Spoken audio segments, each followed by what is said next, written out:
అంతా ఆయిల్ పట్టుకుని ఉన్నది. ఈ ఆయిల్ అంతా పోవాలంటే ఏం చేయాలంటే ఫస్ట్ గంజును బాగా వేడి చేయాలి. పొగలు వచ్చేటట్లు వేడి చేసిన తర్వాత ఏం చేయాలి, నీళ్ళు పోయాలి. నీళ్ళు పోతే ఆయిల్ అంతా తీసేస్తుంది.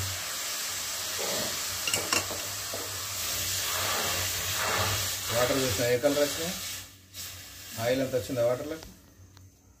ఈ ఆయిల్ని మళ్ళీ ఒకసారి బాగా వేడి చేసి మళ్ళీ ఒకసారి దింపితే ఆయిల్ అంతా పోతుంది. ఆ నీళ్ళని వడబోసి ఫ్రెష్గా వంట చేసుకోవాలి. ఇక ఇట్లా ఆయిల్ అంతా కూడా వెళ్ళిపోతుంది. ఇవాళ చేయబోయే కర్రీ అండా బుర్జీ, అంటే కోడిగుడ్డు పొడి. మా పిల్లలకి ఇది బాగా ఇష్టం, మంచిగా చేయమని చెప్పిండు, అందుకని ఇలా ట్రై చేస్తాను. కొద్దిగా జీలకర్ర వేసుకుంటే కోడిగుడ్డు పొట్ల బాగుంటుంది. పొడిలా పచ్చిమిర్చి, దీంట్లో ఉల్లిగడ్డలు ఎక్కువ అవసరం ఉంటాయి కాబట్టి ఉల్లిగడ్డలు బాగా కట్ చేస్తున్నాం. ఉల్లిగడ్డలు కూడా వేసేస్తున్నాం.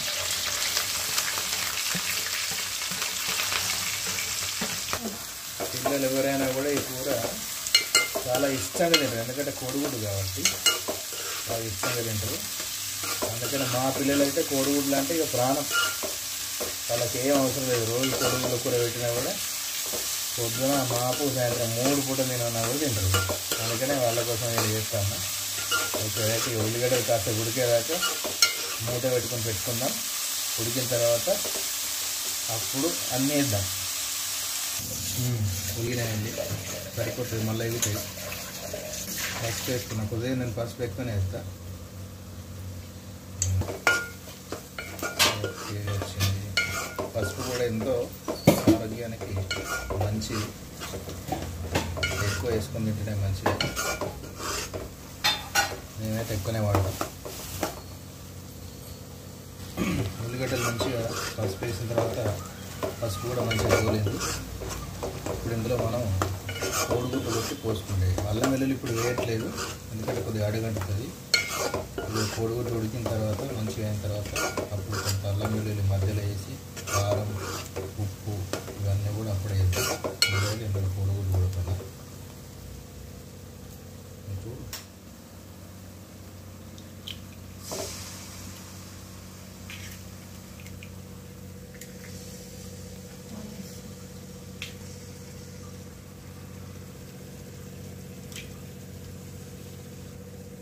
మూత పెట్టేసి పెడితే ఉడుకుతుంది. తర్వాత మళ్ళీ ఒకసారి చూద్దాం ఎట్లుందో.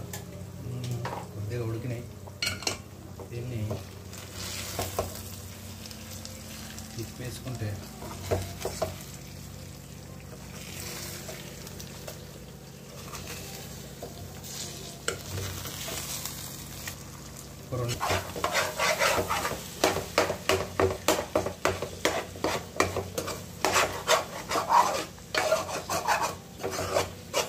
కొద్దిగా అడగంటుంది కానీ అంతా పొడి చేసుకుంటే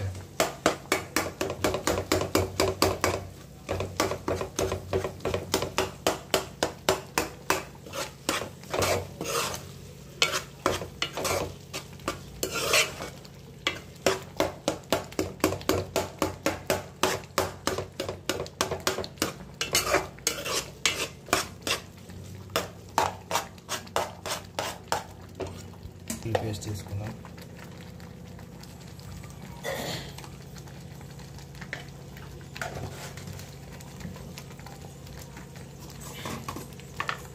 కారపొడి,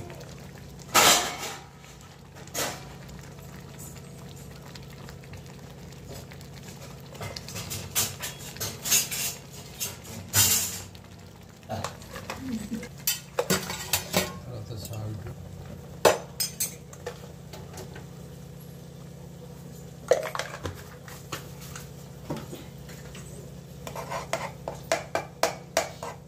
కొద్దిగా ఆయిల్లో మూత పెట్టేసి ఒక 5 నిమిషాలు 2 నిమిషాలు అట్లా ఉంటే సరిపోతుంది. అల్లం కూడా మంచిగా ఉడికింది. ఓకే, ఇట్లా కలిపేసుకుందాం.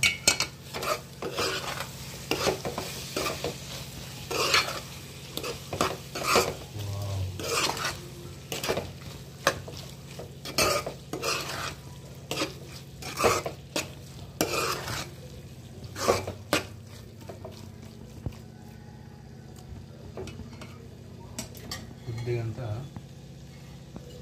లైట్గా మసాలా వేసుకుంటే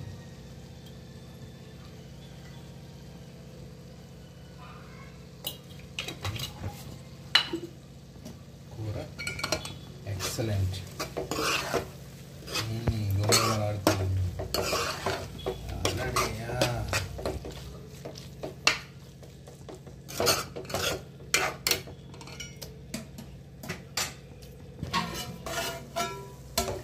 ఫైనల్గా కొత్తిమీర వేసుకుంటే కూర అయిపోయినట్టే. కొత్తిమీర మాత్రం ఫుల్ వేసేస్తాను కర్రీస్లలో, ఎందుకంటే ఆరోగ్యానికి మంచిది, కిడ్నీస్కి కూడా చాలా మంచిది కాబట్టి కంపల్సరీ కొత్తిమీర అనేది ఎక్కువనే వేసేస్తా. రైట్, అయిపోయింది కూర.